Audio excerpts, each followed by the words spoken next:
대한민국 한 해 실종 신고 건수는 7에서 8만 건입니다.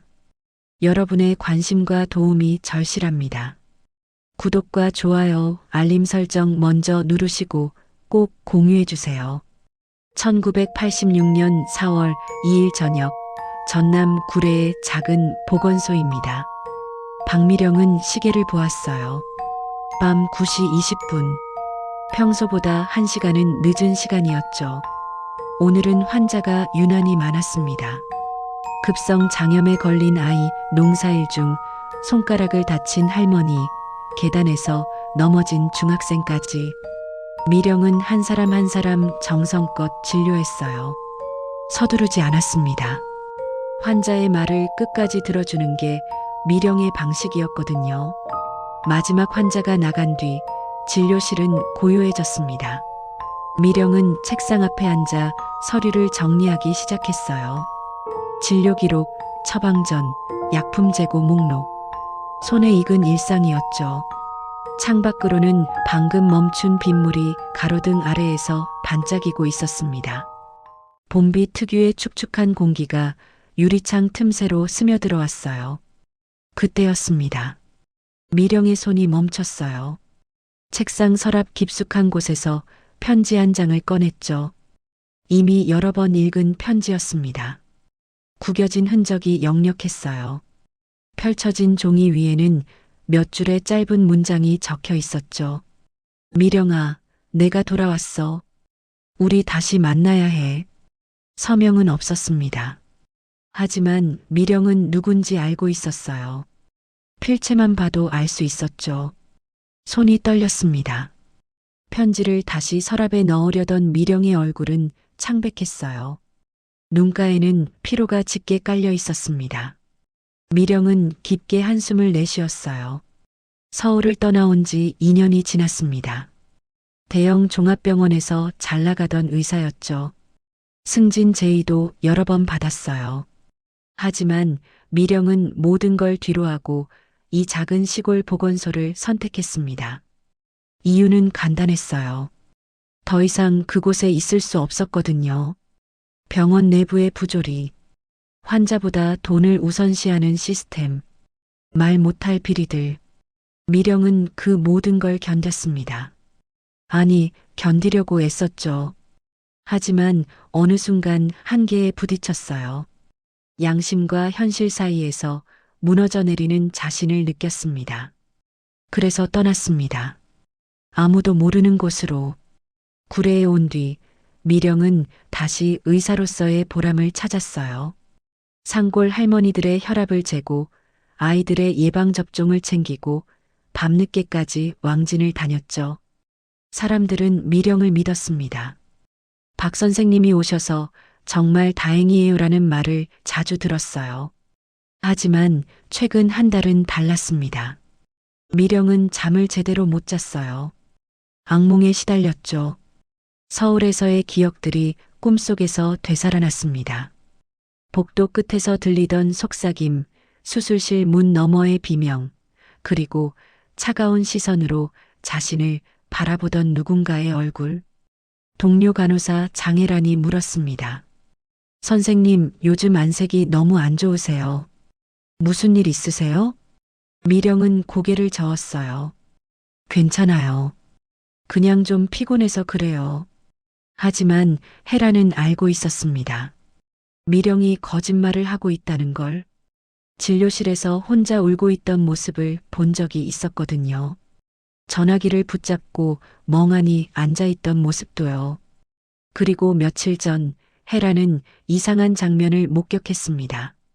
미령이 진료실 창가에 서서 밖을 내다보고 있었어요. 주차장 쪽을 뚫어지게 바라보고 있었죠. 혜란이 다가가자 미령이 중얼거렸습니다. 그 사람이 돌아왔어. 누가요, 선생님? 미령은 대답하지 않았습니다. 그냥 창문을 닫고 진료실 문을 잠갔어요. 그날 이후 미령은 보건소 문을 평소보다 일찍 잠그기 시작했죠. 혼자 남는 시간을 피하는 것처럼 보였습니다. 하지만 오늘은 달랐어요. 환자가 많아서 어쩔 수 없이 늦게까지 남았습니다. 미령은 마지막 서류를 정리하며 작은 메모를 책상 위에 남겼어요. 내일 처리할 일들의 목록이었죠. 깔끔한 글씨체로 적혀 있었습니다. 외투를 챙겼습니다. 진료 가방을 들었어요. 구두끈을 단단히 묶었죠. 그리고 보건소 문을 나서기 전 미령은 잠시 멈춰 섰습니다. 뒤를 돌아봤어요. 텅 빈 진료실이 어둠 속에서 고요했습니다. 책상 위의 메모만이 가로등 불빛에 희미하게 빛나고 있었죠. 미령은 무언가 말하려다가 입을 다물었어요. 그리고 문을 잠갔습니다. 열쇠가 돌아가는 소리가 밤 공기 속에서 또렷하게 울렸습니다. 집까지는 도보 8분 거리였어요. 늘 다니던 조용한 길이었죠. 골목길을 따라가면 주택가가 나오고 거기서 2블록만 가면 미령의 작은 원룸이 있었습니다. 미령은 걷기 시작했습니다. 비가 갠 직후라 골목마다 습기가 가득했어요. 가로등은 안개 속에서 흐릿하게 깜빡이고 있었죠. 발밑에는 웅덩이가 여기저기 있었습니다. 미령은 조심스럽게 피해 걸었어요. 첫 번째 골목을 지나쳤습니다. 두 번째 골목 입구에 섰어요. 그리고 멈췄습니다. 누군가 서 있었습니다. 골목 저편 어둠 속에 가로등 불빛이 닿지 않는 곳에 실루엣만 보였어요. 하지만 미령은 알았습니다. 누군지. 심장이 빠르게 뛰기 시작했어요. 미령은 가방을 꽉 쥐었습니다. 발걸음을 돌리려 했죠. 하지만 몸이 얼어붙었어요. 그 사람이 한 걸음 다가왔거든요. 천천히, 소리 없이. 미령. 낮은 목소리가 들렸습니다. 익숙한 목소리였어요. 2년 전 서울에서 마지막으로 들었던 그 목소리. 오랜만이야. 미령은 뒤로 물러섰습니다. 하지만 뒤에도 누군가 있었어요. 언제 온 건지 모르게. 양쪽에서 포위당한 기분이었죠. 잠깐만 얘기하자. 그냥 얘기만. 미령은 고개를 저었어요. 목소리를 내려 했지만 나오지 않았습니다. 입술만 떨렸죠. 그때 한 손이 미령의 팔을 잡았습니다. 나요. 미령이 소리쳤어요. 가방을 휘둘렀죠. 하지만 힘이 빠져 있었습니다. 공포가 온몸을 짓눌렀어요. 실랑이가 벌어졌습니다. 흰 코트가 비에 젖었어요. 구두가 벗겨졌죠. 가방이 바닥에 떨어졌습니다. 그리고 미령은 뒤로 끌려갔습니다. 어둠 속으로. 소리 없이. 다음 날 아침 장혜란이 보건소 문을 열었습니다. 평소처럼 미령이 먼저 와 있을 거라 생각했죠. 하지만 진료실은 비어 있었어요. 책상 위에는 어제 적어둔 메모만 놓여 있었습니다. 혜란은 이상하다고 느꼈어요. 미령은 약속을 어기는 사람이 아니었거든요. 전화를 걸었습니다. 받지 않았어요. 몇 번이고 다시 걸었죠.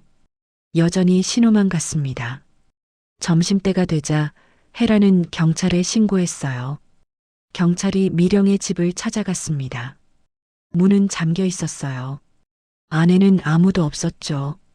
짐은 그대로 있었습니다. 옷장, 책, 개인 물품들. 여행을 떠난 흔적이 없었어요. 외투도, 구두도, 진료 가방도 찾을 수 없었습니다. 박미령은 그렇게 사라졌습니다. 하루아침에 연기가 되어버린 것처럼. 흔적도 없이, 단서도 없이, 마치 처음부터 존재하지 않았던 사람처럼. 구례의 봄밤은 여전히 고요했습니다. 가로등은 깜빡이고 골목에는 어제의 빗물이 아직 마르지 않았어요. 하지만 그 길을 걷던 한 사람은 더 이상 돌아오지 않았습니다. 누군가는 알고 있었어요. 무슨 일이 일어났는지, 미령이 왜 사라져야 했는지. 하지만 아무도 말하지 않았습니다. 진실은 어둠 속에 묻혔습니다. 그리고 시간만이 흘러갔습니다. 박미령의 실종 소식은 구례 전체를 뒤흔들었습니다. 사람들은 믿을 수 없다는 표정이었어요. 박 선생님이 왜, 어디로 간 거예요? 보건소 앞에는 환자들이 모여들었죠. 할머니들은 울먹이며 미령의 이름을 불렀습니다. 경찰은 즉시 수사에 착수했어요. 첫 번째 조사 대상은 동료들이었습니다. 간호사 장혜란이 제일 먼저 경찰서로 불려갔죠.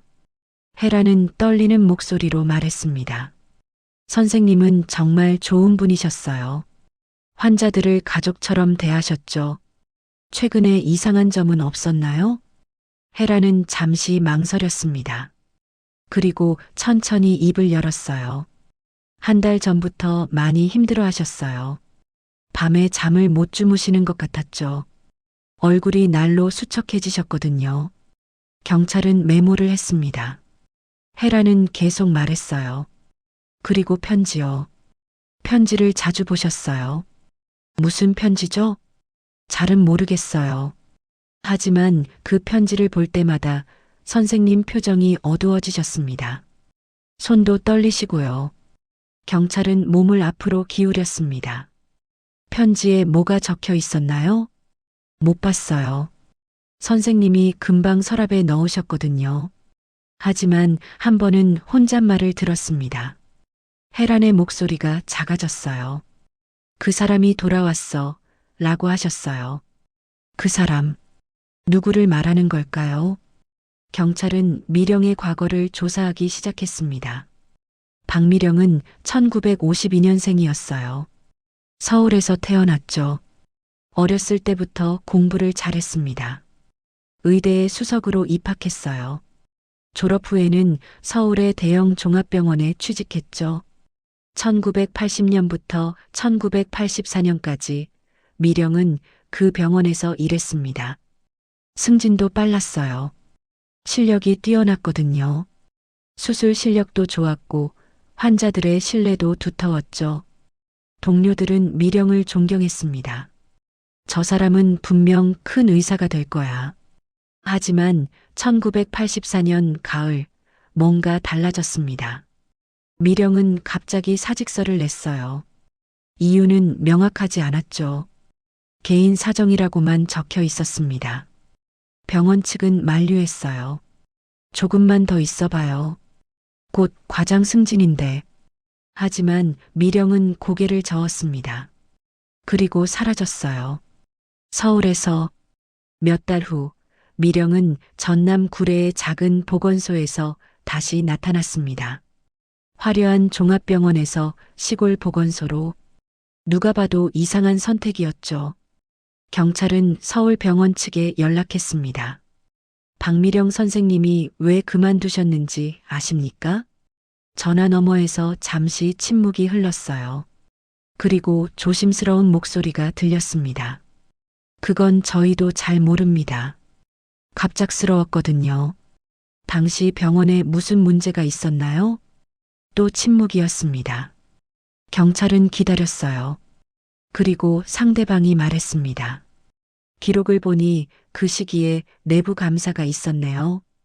진료 기록과 약품 관리에 대한 조사였습니다. 결과는요?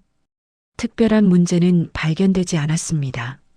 하지만 박 선생님이 사직서를 낸 건 감사 직후였어요. 경찰은 뭔가 연결고리가 있다고 느꼈습니다. 다음 조사 대상은 구례의 주민들이었어요. 미령을 아는 사람들은 모두 같은 말을 했습니다. 좋은 분이었어요. 정말 헌신적이셨죠. 특히 산골 마을의 할머니들은 미령을 극찬했어요. 우리를 직접 찾아오셨어요. 비가 오나 눈이 오나 혈압 재주시고 약도 챙겨주시고. 미령은 산골 할머니들을 위한 건강관리 프로그램을 직접 만들었습니다. 일주일에 2번씩 마을을 방문했어요. 무료로요. 보건소 예산으로는 부족해서 자기 돈을 쓰기도 했죠. 그런데 요즘은 좀 이상했어요. 한 할머니가 말했습니다. 어떻게요? 자꾸 뒤를 돌아보셨어요. 누가 따라오는 것처럼. 그리고 어느 날은 얼굴이 새하얗게 질려서 오셨죠. 언제였죠? 한 달쯤 전이요. 3월 초였을 거예요. 경찰은 기록했습니다. 3월 초? 혜란이 말한 시기와 일치했어요. 조사는 계속됐습니다. 보건소 근처의 상점 주인도 증언했어요. 박 선생님이 가끔 우리 가게에 오셨습니다. 생수랑 간단한 간식 사러요. 최근에 뭔가 달랐나요? 네. 한 번은 누군가랑 전화 통화를 하시더라고요. 밖에서요. 목소리가 떨리고 있었어요. 뭐라고 하셨습니까?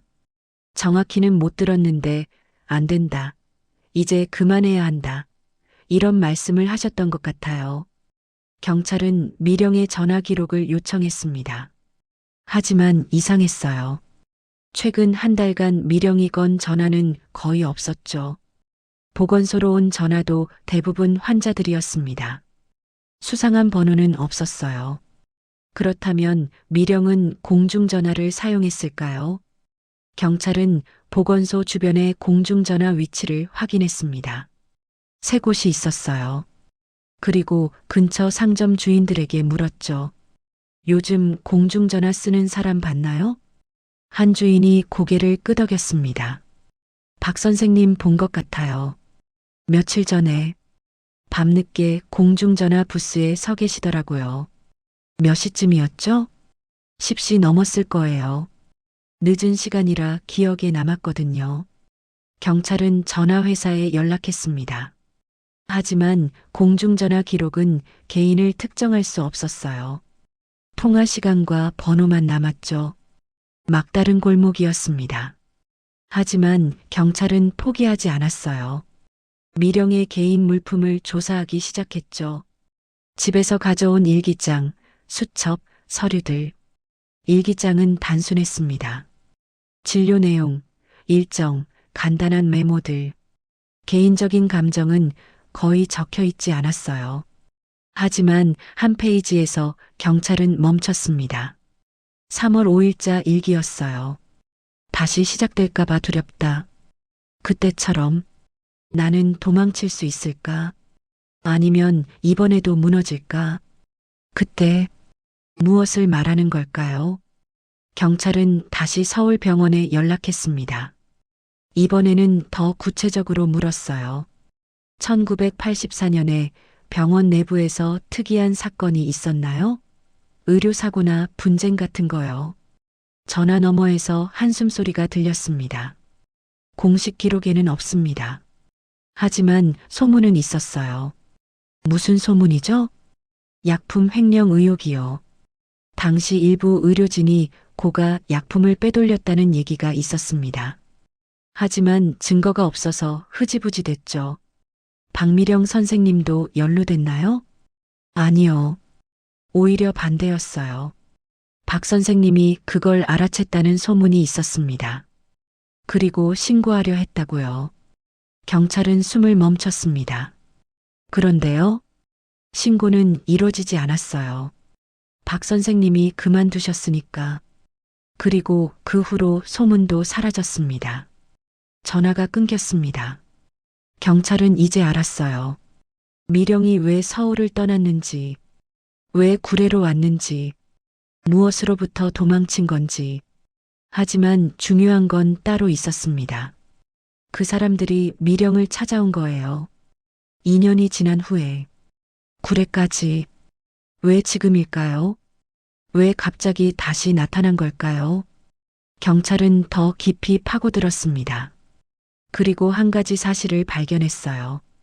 최근 서울에서 대형 의료비리 사건이 터졌습니다. 여러 병원이 연루됐죠. 수사가 확대되고 있었어요. 미령이 일했던 병원도 조사 대상에 포함됐습니다. 타이밍이 일치했어요. 미령이 편지를 받기 시작한 시기, 불안해하기 시작한 시기, 모두 그 수사가 시작된 직후였죠. 누군가는 미령이 과거를 기억하고 있다는 걸 알았습니다. 그리고 두려워했어요. 미령이 입을 열까봐. 그래서 찾아온 겁니다. 구례까지. 경찰은 확신했어요. 이건 단순 실종이 아니라고. 누군가 의도적으로 미령을 없앤 거라고. 하지만 증거가 없었습니다. 미령의 몸도 범인도 아무것도 찾을 수 없었어요. 시간만 흘렀죠. 일주일, 이주일, 한 달. 구례의 봄은 깊어갔습니다. 보건소에는 새로운 의사가 왔어요. 환자들은 여전히 진료를 받았죠. 하지만 누구도 미령을 잊지 못했습니다. 장애라는 매일 아침 진료실을 열 때마다 생각했어요. 오늘은 선생님이 돌아오실까? 하지만 문을 열면 언제나 빈 책상만 있었죠. 미령이 남긴 마지막 메모는 여전히 책상 위에 있었습니다. 아무도 치우지 못했어요. 마치 미령이 곧 돌아올 것처럼, 그 메모를 보며 일을 시작할 것처럼. 하지만 미령은 돌아오지 않았습니다. 진실은 여전히 어둠 속이었어요. 누가 미령을 데려갔는지, 왜 데려갔는지, 지금 어디 있는지 아무도 몰랐습니다. 다만 한 가지는 분명했어요. 박미령은 무언가를 알고 있었습니다. 말해서는 안 되는 비밀을. 그리고 그 비밀 때문에 사라진 겁니다. 지쳐 있었던 건 당연했어요. 과거와 현재 사이에서, 양심과 두려움 사이에서 미령은 홀로 싸우고 있었으니까. 그리고 결국 졌습니다. 어둠에게. 4월 3일 새벽 1시 30분입니다. 구례는 깊은 잠에 빠져 있었어요. 거리는 텅 비었죠. 가로등만이 고요한 밤을 밝히고 있었습니다. 그때였습니다.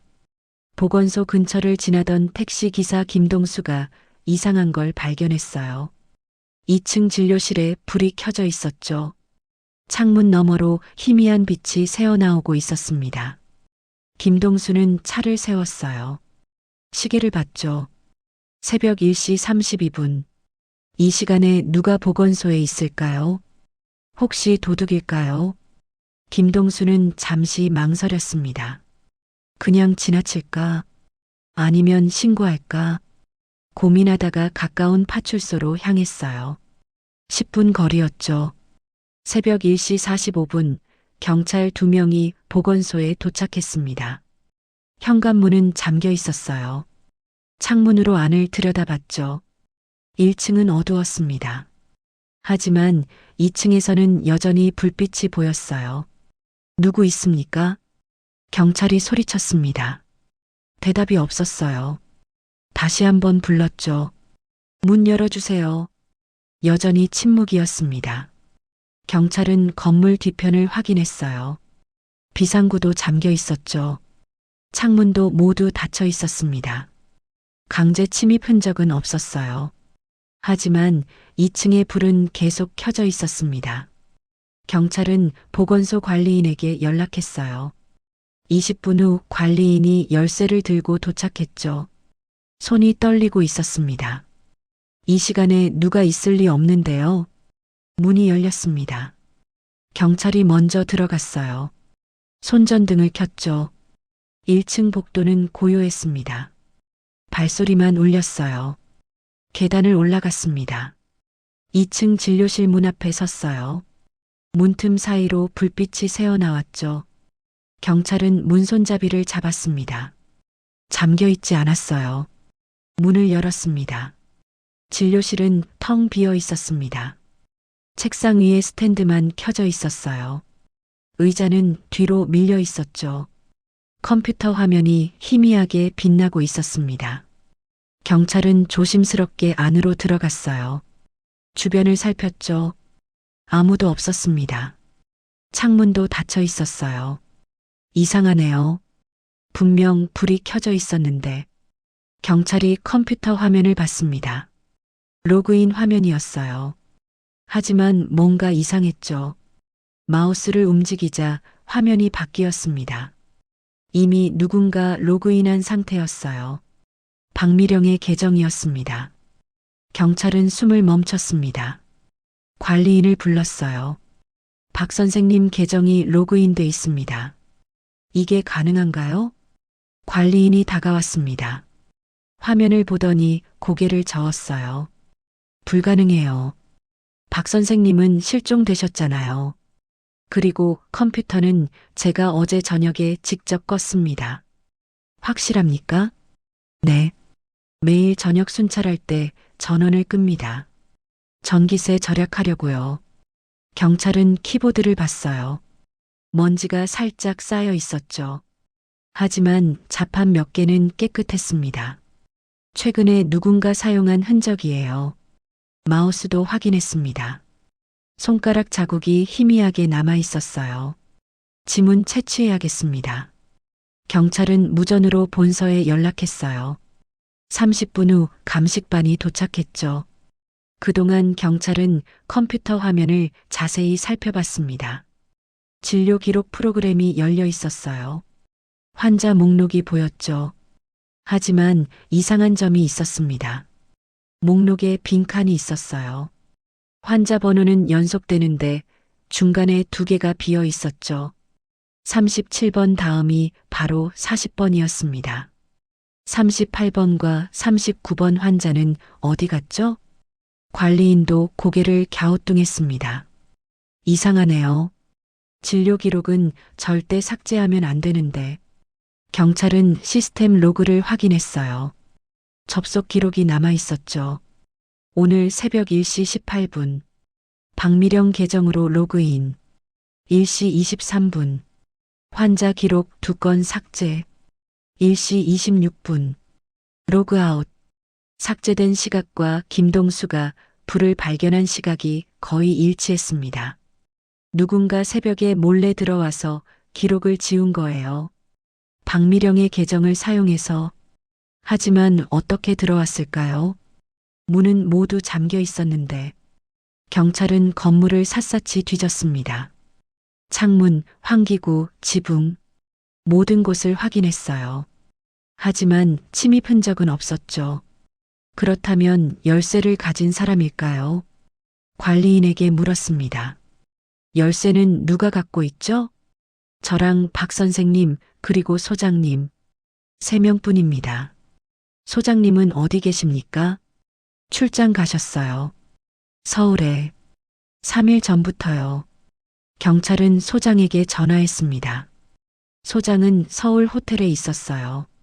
알리바이가 확실했죠. 그렇다면 박미령의 열쇠일까요? 하지만 미령은 실종됐습니다. 열쇠도 함께 사라졌어요. 누가 그 열쇠를 갖고 있는 걸까요? 감식반이 지문 채취를 시작했습니다. 키보드, 마우스, 문손잡이, 책상. 여러 곳에서 지문을 떴어요. 하지만 대부분 박미령의 지문이었죠. 다른 지문은 발견되지 않았습니다. 이상했어요. 분명 누군가 여기 있었는데. 경찰은 바닥을 살폈습니다. 발자국 흔적을 찾으려고요. 하지만 바닥은 깨끗했어요. 먼지 하나 없었죠. 마치 유령이 다녀간 것 같았습니다. 다음 날 아침 경찰은 삭제된 환자 기록을 복구하려 했어요. 전문가를 불렀죠. 하드디스크를 분석했습니다. 복구에는 시간이 걸렸어요. 하지만 결국 성공했죠. 2 환자의 이름이 나타났습니다.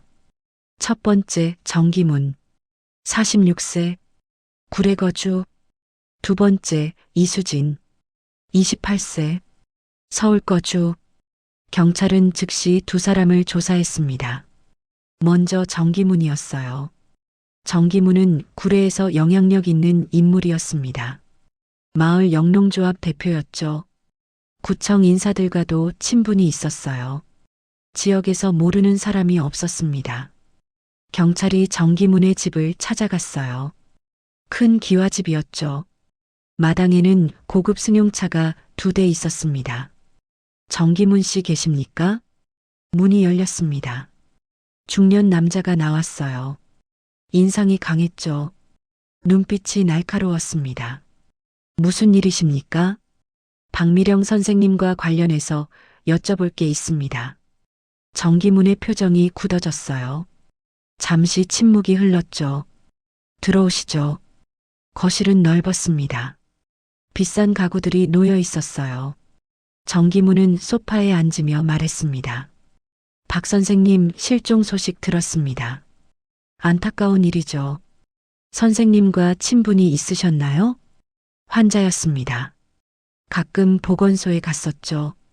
어떤 진료를 받으셨습니까? 정기문이 잠시 망설였어요. 그리고 대답했습니다. 혈압 관리요. 그리고 스트레스 상담. 경찰은 메모했습니다. 상담 내용이 어떤 거였죠? 개인적인 겁니다. 말씀드리기 어렵네요. 박 선생님과 마지막으로 만난 게 언제입니까? 정기문은 천장을 봤어요. 생각하는 척 했죠. 한 달 전쯤? 정확히는 기억 안 나네요. 그때 무슨 얘기를 나누셨습니까? 평범한 진료였습니다. 특별한 건 없었어요. 경찰은 정기문의 눈을 봤습니다. 뭔가 숨기고 있다는 느낌이었어요. 혹시 박 선생님이 불편해하시거나 두려워하는 모습을 본 적 있으십니까? 정기문이 경찰을 똑바로 봤습니다. 없습니다. 목소리가 단호했어요. 더 이상 말하고 싶지 않다는 태도였죠. 경찰은 자리에서 일어났습니다. 필요하면 다시 연락드리겠습니다. 집을 나오면서 경찰은 확신했어요. 정기문이 뭔가 알고 있다고. 그날 저녁 새로운 증언이 들어왔습니다. 보건소 근처 식당 주인이었어요. 그는 3월 말쯤 이상한 장면을 봤다고 했죠. 정기문 씨가 박 선생님을 만났어요. 보건소 앞에서요. 무슨 얘기를 나눴습니까? 잘 안 들렸는데 정기문 씨 목소리가 컸어요. 화난 것 같았죠. 뭐라고 했습니까? 옛일을 잊고 조용히 지내라고 했던 것 같아요. 그리고 박 선생님은 고개를 저으시더라고요. 경찰은 긴장했습니다. 그 다음은요? 정기문 씨가 박 선생님 팔을 잡았어요. 강하게요. 박 선생님이 뿌리치시고 보건소 안으로 들어가셨죠. 이건 분명한 압박이었습니다. 경찰은 정기문을 다시 소환했어요. 이번에는 경찰서로 불렀죠. 정기문은 불편한 표정이었습니다. 하지만 거부할 수 없었어요. 조사실에서 경찰이 물었습니다. 박 선생님에게 압박을 가하셨죠? 정기문은 고개를 저었어요. 아닙니다. 목격자가 있습니다. 옛일을 잊으라고 말씀하셨다면서요? 정기문의 얼굴이 굳어졌습니다. 한참 동안 말이 없었어요. 그리고 천천히 입을 열었습니다. 박 선생님과 저는 과거에 같은 병원에 있었습니다. 서울에서요. 경찰은 몸을 앞으로 기울였습니다. 그때 일이 있었습니다. 말하고 싶지 않은 일이요. 무슨 일이었습니까? 정기문은 대답하지 않았어요. 입술을 꽉 다물었죠. 박 선생님이 그 일을 알고 계셨습니까? 침묵이었습니다. 대답하십시오. 정기문이 마침내 말했습니다. 네, 알고 있었습니다. 그래서 조용히 하라고 부탁한 겁니다. 과거는 과거일 뿐이니까요. 만약 박 선생님이 거절하면요? 정기문이 경찰을 봤습니다. 눈빛이 차가워졌어요. 아무 일도 안 했을 겁니다. 하지만 경찰은 믿지 않았습니다. 이 순간 단순 실종 사건은 명백한 범죄의 냄새를 풍기기 시작했어요. 누군가 박미령을 침묵시키려 했습니다. 새벽에 보건소에 침입해서 증거를 지우고 과거를 묻으려 했죠. 하지만 진실은 그렇게 쉽게 사라지지 않았습니다. 벽에 숨겨진 비밀처럼 언젠가는 드러날 거예요. 그날이 올 때까지 경찰은 멈추지 않을 겁니다. 경찰은 박미령의 마지막 동선을 추적하기로 했습니다. 4월 2일 밤 9시 20분부터 자정까지 그 짧은 시간 동안 무슨 일이 벌어진 걸까요? 미령은 어디로 사라진 걸까요? 담당 형사 최성우는 지도를 펼쳤어요. 보건소에서 미령의 집까지 빨간 선을 그었죠. 도보 8분 거리. 평범한 주택가를 지나는 조용한 길이었습니다. 이 구간에 설치된 CCTV를 모두 확인하세요. 수사팀이 움직이기 시작했어요. 구례는 작은 도시였습니다. CCTV가 많지 않았죠. 하지만 주요 도로와 골목 입구에는 몇 대 있었어요. 조사 결과가 나왔습니다. 미령이 지나갔을 경로에 총 4대의 카메라가 있었어요. 보건소 앞 1대, 골목 입구 2대, 도로변 1대. 최성우는 관제센터로 향했습니다. 영상을 직접 확인하려고요. 첫 번째 카메라였습니다. 보건소 정문 앞. 화면에 미령이 나타났어요. 밤 9시 28분. 외투를 입고 진료 가방을 든 모습이었죠. 문을 잠그고 천천히 걷기 시작했습니다. 미령의 표정은 어두워 보였어요. 고개를 숙이고 있었죠. 가끔 뒤를 돌아봤습니다. 누군가 따라오는지 확인하는 것처럼. 카메라 범위를 벗어났습니다. 9시 29분. 최성우는 두 번째 카메라로 넘어갔어요. 골목 입구. 화면이 나타났습니다. 하지만 이상했어요. 9시 15분까지는 정상이었습니다. 지나가는 사람들, 차들이 선명하게 보였죠. 그런데 9시 16분부터 화면이 검게 변했어요. 이게 뭡니까? 관제센터 직원이 당황했습니다. 고장 난 것 같은데요. 전원이 나간 걸까요? 정전이 있었나요? 아니요. 다른 카메라들은 정상이었습니다. 최성우는 미간을 찌푸렸어요. 타이밍이 너무 정확했습니다. 미령이 지나가기 직전에 꺼진 거예요. 세 번째 카메라를 확인했습니다. 또 다른 골목 입구. 이것도 마찬가지였어요. 9시 20분부터 화면이 암전됐죠. 다시 켜진 건 자정이 넘어서였습니다. 정전도 아니고 기술 오류도 아니라는 거죠? 직원이 고개를 끄덕였어요. 네. 이건 의도적으로 전원을 차단한 것 같습니다. 최성우는 주먹을 쥐었습니다. 누군가 계획적으로 카메라를 끈 거예요. 미령을 납치하기 전에. 마지막 카메라가 남았습니다. 도로변. 최성우는 긴장했어요. 이게 마지막 희망이었죠. 화면이 재생됐습니다. 9시 15분. 정상. 9시 20분. 정상. 9시 30분. 화면에 뭔가 나타났습니다. 최성우는 몸을 앞으로 기울였어요. 눈을 크게 떴죠. 멀리서 누군가 걸어오고 있었습니다. 흰색 외투, 진료 가방, 박미령이었어요. 미령은 도로를 따라 걷고 있었습니다. 속도가 평소보다 빨랐어요. 거의 뛰다시피 했죠. 그때였습니다. 화면 왼쪽에서 다른 실루엣이 나타났어요. 큰 체격의 남자였습니다. 검은 옷을 입고 있었죠. 남자가 미령에게 다가갔습니다. 미령이 멈춰 섰어요. 뒤로 물러났죠. 가방을 앞으로 들었습니다. 방어하듯이 남자가 뭔가 말했습니다. 미령이 고개를 저었어요. 강하게. 실랑이가 시작됐습니다. 남자가 미령의 팔을 잡았어요. 미령이 뿌리쳤죠. 가방이 땅에 떨어졌습니다. 미령이 소리를 지르는 것 같았어요. 입이 크게 벌어졌죠. 하지만 소리는 녹음되지 않았습니다. 남자가 미령을 끌어당겼습니다. 미령은 저항했어요. 발버둥 쳤죠. 그리고 또 다른 실루엣이 나타났습니다. 두 번째 남자였어요. 화면 오른쪽에서 왔죠. 미령을 양쪽에서 가둔 겁니다. 미령이 비틀거렸어요. 무릎이 꺾였죠. 두 남자가 미령을 끌기 시작했습니다. 화면 밖으로, 어둠 속으로. 그 순간이었습니다. 카메라가 크게 흔들렸어요.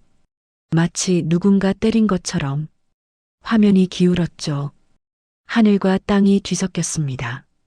그리고 검은 화면. 2초간의 암전. 화면이 다시 나타났을 때 골목은 비어 있었습니다. 아무도 없었어요. 미령도 남자들도 가방도 모든 게 사라졌죠. 마치 아무 일도 없었던 것처럼. 최성우는 숨을 참았습니다. 손이 떨렸어요. 이 부분 다시 재생하세요. 천천히요. 직원이 되감기 버튼을 눌렀습니다. 화면이 천천히 움직였어요. 프레임 단위로 미령이 끌려가는 장면. 3초 정도였습니다. 하지만 중요한 건 남자들의 얼굴이었어요. 최성호는 화면을 일시정지했습니다. 한 남자의 옆모습이 잠깐 보였죠. 이 부분 확대할 수 있나요? 화면이 커졌습니다. 화질이 떨어졌지만 윤곽은 보였어요. 넓은 어깨, 짧은 머리, 강한 턱선. 최성호는 어디서 본 것 같았습니다. 누구였을까요? 이 사람 프린트해 주세요. 사진이 인쇄됐습니다. 최성호는 사진을 들고 수사팀으로 돌아왔어요. 이 사람 아는 사람 있습니까? 팀원들이 사진을 봤습니다. 한 형사가 고개를 끄덕였어요. 정기문 씨랑 같이 다니는 사람 아닙니까? 이름이 뭐더라? 다른 형사가 말했습니다. 박철수요. 정기문 씨 농장에서 일합니다. 최성호는 즉시 박철수를 찾아냈어요. 박철수는 30대 중반이었습니다. 덩치가 컸죠. 얼굴은 거칠었어요. 구례에서 몇 년 전 폭행 사건으로 기소된 적이 있었습니다. 경찰이 박철수의 집으로 향했어요. 허름한 단독주택이었죠. 문을 두드렸습니다. 대답이 없었어요. 다시 두드렸죠. 박철수 씨, 경찰입니다. 문 열어주세요. 안에서 소리가 들렸습니다. 발소리, 뭔가 움직이는 소리. 문이 열렸어요. 박철수가 나타났습니다. 눈이 충혈돼 있었어요. 술 냄새가 났죠. 무슨 일입니까? 박미령 선생님 아시죠? 박철수의 표정이 굳어졌습니다. 잠깐이지만 최성호는 놓치지 않았어요. 모릅니다. 4월 2일 밤에 어디 계셨습니까? 집에 있었습니다. 증명할 수 있습니까? 박철수는 대답하지 않았어요. 시선을 피했죠. CCTV에 당신이 찍혔습니다. 박 선생님과 함께요. 박철수의 얼굴이 새하얘졌습니다. 입술이 떨렸어요. 저는 아무것도 안 했습니다. 그럼 뭘 했죠? 침묵이었습니다. 경찰서로 가시죠. 박철수는 저항하지 않았어요. 순순히 따라왔죠. 하지만 차 안에서 한마디도 하지 않았습니다. 조사실에서 최성호가 물었습니다. 당신이 박미령 선생님을 끌고 간 겁니까? 박철수는 고개를 저었어요. 저는 그냥 시키는 대로 했을 뿐입니다. 누가 시켰습니까? 박철수는 입을 다물었습니다. 정기문 씨죠? 박철수가 고개를 들었어요. 눈빛이 흔들렸죠. 대답하세요. 한참이 지나서 박철수가 말했습니다. 정기문 씨가 부탁했습니다. 박 선생님을 좀 만나고 싶다고. 만나서 뭘 하려고 했습니까? 그건 저도 모릅니다. 그냥 모셔오라고만 했어요. 어디로 모셨습니까? 박철수가 입술을 깨물었어요. 대답하지 않았죠. 박미령 선생님은 지금 어디 있습니까? 침묵이었습니다. 최성호는 책상을 쳤습니다. 대답하세요. 박철수가 떨리는 목소리로 말했습니다. 저는 중간까지만 데려갔어요. 그 다음은 정기문 씨가 알아서 했습니다. 중간이 어딥니까? 구례 외곽, 폐공장 근처요. 최성호는 즉시 팀을 출동시켰습니다. 폐공장은 구례 외곽 산자락에 있었어요. 10년 전 문을 닫은 섬유 공장이었죠. 지금은 아무도 사용하지 않았습니다. 경찰차 3대가 도착했어요. 손전등을 들고 안으로 들어갔죠. 공장은 어둡고 축축했습니다. 기계들이 녹슬어 있었어요. 거미줄이 천장을 가득 메우고 있었죠. 박미령 선생님, 목소리가 공장 안에 울렸습니다. 대답은 없었어요. 경찰은 1층을 샅샅이 뒤졌습니다. 사무실, 창고, 작업장, 모든 방을 열었어요. 아무것도 없었습니다. 2층으로 올라갔습니다. 계단이 삐걱거렸어요. 위험해 보였죠. 복도를 따라 걸었습니다. 방이 몇 개 있었어요. 첫 번째 방, 비어 있었습니다. 두 번째 방, 여기도 마찬가지. 세 번째 방 문을 열었습니다. 최성우는 숨을 멈췄어요. 바닥에 뭔가 있었습니다. 흰색 천, 아니 외투였어요. 가까이 다가갔습니다. 손전등을 비췄죠. 박미령의 외투였습니다. 이름표가 붙어 있었어요. 하지만 외투는 찢어져 있었습니다. 얼룩도 있었어요. 어두운 갈색 얼룩. 피었습니다. 최성우는 무릎을 꿇었어요. 외투를 조심스럽게 들었죠. 밑에 또 뭔가 있었습니다. 구두였어요. 미령의 구두. 한쪽은 뒤꿈치가 부러져 있었죠. 그리고 가방, 진료 가방, 잠금 장치가 부서져 있었습니다. 하지만 박미령은 없었어요. 최성우는 주변을 더 살폈습니다. 벽을 봤어요. 손전등을 천천히 움직였죠. 벽에 뭔가 묻어 있었습니다. 손자국이었어요. 피로 된 미령이 여기서 저항한 겁니다. 필사적으로. 바닥에도 흔적이 있었어요. 끌린 자국. 방문에서 창문 쪽으로. 창문은 열려 있었습니다. 바람이 들어왔어요. 최성우는 창밖을 내다봤습니다. 아래는 숲이었어요. 캄캄했죠. 수색대를 더 부르세요. 주변 숲을 모두 뒤져야 합니다. 밤새도록 수색이 이어졌습니다. 경찰견도 투입됐어요. 미령의 외투 냄새를 맡았죠. 개들이 숲속으로 달려갔습니다. 하지만 아무것도 찾지 못했어요. 박미령의 몸은 발견되지 않았습니다. 다음 날 아침 정기문이 체포됐습니다. 증거가 충분했어요. 박철수의 진술, CCTV 영상, 폐공장의 흔적들. 정기문은 끝까지 부인했습니다. 저는 아무것도 모릅니다. 박철수가 제 허락 없이 한 일입니다. 하지만 아무도 믿지 않았어요. 조사는 계속됐습니다. 정기문의 집, 차, 농장, 모든 곳을 압수수색했죠. 정기문의 차 트렁크에서 증거가 나왔습니다. 미세한 혈흔, DNA 검사 결과 박미령의 것으로 확인됐어요. 하지만 여전히 미령의 행방은 묘연했습니다. 사람들은 두려워했어요. 미령이 죽은 걸까요? 아니면 어딘가 살아있을까요? 최성우는 포기하지 않았습니다. 매일 폐공장 주변을 수색했어요. 산을 뒤지고 강을 살폈죠. 하지만 한 달이 지나도 단서는 없었습니다. 사건은 미제로 남았습니다.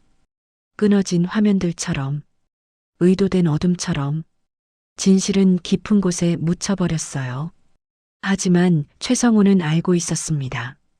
언젠가 진실은 드러날 거라고, 아무리 숨겨도 결국은 빛을 보게 될 거라고, 그날이 올 때까지 그는 기다릴 겁니다. 박미령을 위해서. 시간은 흘렀습니다. 1986년의 사건은 천천히 사람들의 기억에서 희미해져 갔어요. 구례의 봄은 매년 왔다가 갔죠. 보건소에는 새로운 의사들이 왔고 환자들은 여전히 진료를 받았습니다. 정기문은 증거 불충분으로 풀려났어요. 박철수는 폭행죄로 3년을 선고받았죠. 하지만 살인죄는 입증되지 않았습니다. 시신이 없었으니까요. 최성우는 퇴직했습니다. 1993년이었어요. 마지막까지 박미령 사건을 잊지 못했죠. 퇴직 당일 그는 폐공장을 다시 찾아갔습니다. 혼자서요. 폐공장은 더 황폐해져 있었어요. 건물 일부가 무너져 내렸죠. 풀이 무성하게 자라 있었습니다. 최성우는 2층 그 방에 올라갔어요. 미령의 외투를 발견했던 곳. 10년이 지났지만 여전히 선명했습니다. 벽에 손자국, 바닥에 얼룩. 선생님 죄송합니다. 끝까지 찾아드리지 못해서. 최성우는 무릎을 꿇고 고개를 숙였어요. 오랫동안 그렇게 있었죠. 그리고 일어나 떠났습니다. 다시는 돌아오지 않을 것처럼. 1996년 7월입니다. 구례 보건소는 노후화돼 있었어요. 건물이 낡았죠.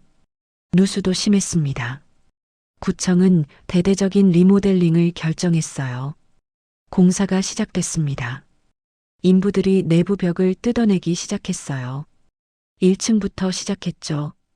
오래된 벽지와 석고보드를 제거했습니다. 일주일째 되던 날이었습니다. 2층 진료실 공사 중이었어요. 박미령이 사용하던 바로 그 진료실. 인부 한 명이 벽체를 해머로 두드렸습니다. 쿵쿵. 속이 비어있는 소리가 났어요. 여기 공간이 있네요. 현장 감독이 다가왔습니다. 벽을 두드려 봤죠. 확실히 비어 있었어요. 열어보세요. 인부가 벽을 조심스럽게 뜯어냈습니다. 석고보드 사이에 빈 공간이 나타났어요. 약 30cm 깊이였죠. 그 안에 뭔가 있었습니다. 얇은 플라스틱 케이스. 먼지가 쌓여 있었어요. 인부가 꺼냈죠. CD였습니다. 투명한 케이스 안에 은색 디스크가 들어 있었어요. 표면에 검은 유성펜으로 날짜가 적혀 있었죠. 1986.04. 인부는 소름이 돋았습니다. 10년 전 여의사 실종 사건이 있던 바로 그 날짜예요. 감독님, 이것 좀 보세요. 감독이 CD를 받아들었습니다. 날짜를 보더니 표정이 굳어졌어요. 경찰에 신고해야겠습니다. 30분 후 경찰이 도착했어요. 젊은 형사였죠. 박미령 사건을 직접 수사한 적은 없었지만 자료로는 알고 있었습니다. CD를 증거 봉투에 넣었어요. 경찰서로 가져갔죠. 오후 3시 수사팀이 모였습니다. CD를 재생할 준비를 했어요. 컴퓨터에 넣었죠. 화면이 깜빡였습니다. 영상이 나타났습니다. 처음엔 어두웠어요. 잡음이 심했죠. 그리고 천천히 화면이 밝아졌습니다. 보건소 내부였습니다. 진료실. 카메라는 책상 위 어딘가에 숨겨져 있는 것 같았어요. 각도가 낮았죠. 시야는 제한적이었지만 문과 책상 일부가 보였습니다. 타임 코드가 화면 아래에 있었어요. 1986.04, 2135. 영상은 10분짜리였습니다. 첫 2부는 아무 일도 없었어요. 텅 빈 진료실만 보였죠. 그리고 문이 열렸습니다. 박미령이 들어왔어요. 외투를 입고 가방을 들고 있었죠. 책상으로 걸어왔습니다. 미령은 서류를 정리하기 시작했어요. 천천히, 조심스럽게, 가끔 창밖을 봤습니다. 그때 또 문이 열렸습니다. 남자가 들어왔어요. 넓은 어깨, 강한 턱선, 정기문이었습니다. 미령이 깜짝 놀랐어요. 뒤로 물러났죠. 왜 여기 온 거예요? 미령의 목소리가 떨리고 있었습니다. 정기문이 문을 닫았어요. 잠갔죠. 그리고 미령에게 다가왔습니다. 얘기 좀 하자. 할 얘기 없어요. 나가주세요. 미령이 전화기에 손을 뻗었습니다. 정기문이 그 손을 잡았어요. 잠깐만. 제발. 미령이 손을 뿌리쳤습니다. 손 치워요. 정기문이 한숨을 쉬었어요. 미령과 한 발짝 떨어져 섰죠. 너무 많은 걸 알고 있어, 미령아. 그래서요? 나한테 어쩌라는 거예요? 정기문의 목소리가 낮아졌습니다. 조용히 살자. 과거는 과거야. 지금 와서 들춰봤자 좋을 게 없어. 미령이 눈물을 흘리기 시작했어요. 손으로 얼굴을 가렸죠. 이제는 멈춰야 해요. 더 이상은 못 참겠어요. 정기문이 몸을 굳혔습니다. 무슨 소리야? 미령이 고개를 들었어요. 눈물로 범벅이 된 얼굴이었죠. 서울 검찰이 조사 시작했어요. 당신들이 한 일 모두 밝혀질 거예요. 정기문의 표정이 어두워졌습니다. 주먹을 쥐었어요. 너 때문에 그런 거 아니야? 아니에요. 나는 아무 말도 안 했어요. 하지만 이제 시간 문제예요. 미령은 책상에 기댔습니다. 힘이 빠진 것 같았어요. 당신들이 약품 빼돌린 거, 환자들 속인 거, 돈을 위해 불필요한 수술한 거, 다 기록돼 있어요. 정기문이 다가왔습니다. 미령이 어깨를 잡았어요. 내가 그 기록 갖고 있어? 미령이 대답하지 않았습니다. 정기문의 목소리가 날카로워졌어요. 어디 있어? 그 기록. 당신한테 줄 수 없어요. 정기문이 미령을 밀었습니다. 미령이 비틀거렸어요. 책상에 부딪혔죠. 넌 너무 많은 걸 알고 있어. 정기문의 눈빛이 변했습니다. 위협적으로. 미령이 전화기를 잡았어요. 수화기를 들었죠. 나가지 않으면 신고할 거예요. 정기문이 전화선을 잡아당겼습니다. 뚝 끊어졌어요. 넌 착각하고 있어. 내가 뭘 할 수 있을 것 같아? 정기문이 주머니에서 뭔가 꺼냈습니다. 작은 주사기였어요. 미령의 눈이 커졌습니다. 그건 뭐예요? 걱정하지 마. 그냥 좀 쉬게 해주는 거야. 미령이 도망치려 했어요. 하지만 정기문이 더 빨랐죠. 미령의 팔을 잡았습니다. 안 돼. 미령이 소리쳤어요. 발버둥 쳤죠. 그때 카메라가 흔들렸습니다. 화면이 기울었어요. 책상 위에 물건이 떨어지는 소리가 들렸습니다. 미령과 정기문이 뒤엉켜 싸우고 있었어요. 그리고 갑자기 미령의 움직임이 멈췄습니다. 주사를 맞은 거예요. 미령이 천천히 쓰러졌습니다. 정기문이 받쳐 안았죠. 미안해. 너한테 선택권을 안 줘서. 정기문은 미령을 들어 올렸습니다. 문 쪽으로 걸어갔어요. 그 순간 진료실 불이 꺼졌습니다. 화면이 어두워졌어요. 하지만 음향은 계속됐죠. 문 열리는 소리, 발소리, 무거운 것을 끄는 소리, 그리고 멀어지는 발소리, 침묵. 화면은 몇 분 더 어둠만 보여줬습니다. 그리고 불이 다시 켜졌어요. 진료실은 비어 있었습니다.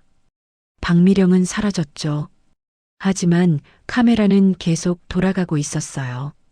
20분쯤 지났을까요? 문이 다시 열렸습니다. 정기문이 돌아왔어요. 혼자서. 숨이 가빠 보였죠. 정기문은 책상 주변을 살폈습니다. 뭔가 찾는 것 같았어요. 서랍을 열었죠.